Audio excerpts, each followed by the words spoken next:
আসসালামু আলাইকুম সম্মানিত ভিউয়ার্স, আমরা আজকে কিচেন ঘরের স্ল্যাব নিয়ে একটি আলোচনা করব।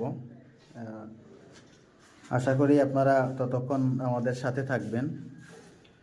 অনেকে আছে অল্প জায়গায় কিচেন ঘর সেট আপ করতে পারে না, তো তাদের জন্য ভিডিওটি উপকারে আসবে।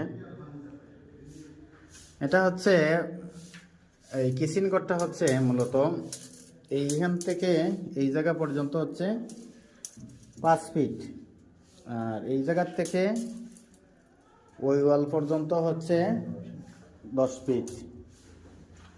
আর এই যে স্ল্যাবগুলো আমরা করেছি, এটা পাশে দিয়েছি 19 ইঞ্চি, আর এখানে মিস্ত্রিফের জন্য এটা করেছি আমরা 16 ইঞ্চি। এটা জায়গা অনুসারে বা সুবিধা অনুযায়ী করেছি।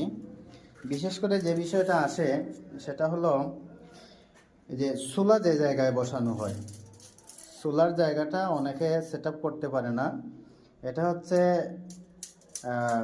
বেসিংটা বসবে আর এটা হচ্ছে চুলা বসবে।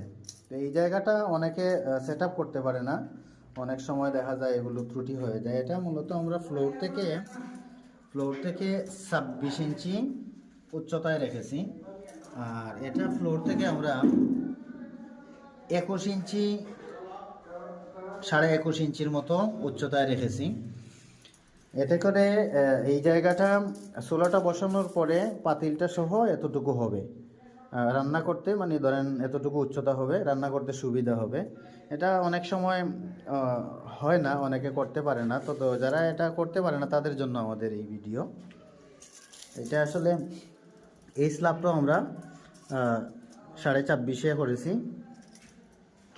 তো চাইলে অল্প জায়গায় এরকম সুন্দর একটি পাকঘর করতে পারেন। যারা পাকঘর সেট আপ করতে অসুবিধা হয়, অর্থাৎ রান্নাঘর সেট আপ করতে অসুবিধা হয়, তাদের জন্য আমাদের এই ভিডিও। আর এইখানে আমরা যে বেসিংয়ের জন্য যে ছিদ্রটা রেখেছি সেটা হচ্ছে 14 ইঞ্চি প্লাস 17 ইঞ্চি। এটা 14 ইঞ্চি প্লাস 17 ইঞ্চি। এখানে আমরা একটা ছিদ্র রেখেছি যাতে করে বেসিং প্লেটের উপরে সহজে বসে যায়। আবারও দেখাচ্ছি, 14 ইঞ্চি প্লাস হচ্ছে 17 ইঞ্চি। আর এটার থেকে এই জায়গা থেকে এটা আমরা 5 ইঞ্চি নেচা করে দিয়েছি। তো সকলেই ভালো থাকবেন, সুস্থ থাকবেন, সকলের জন্য শুভকামনা রইল।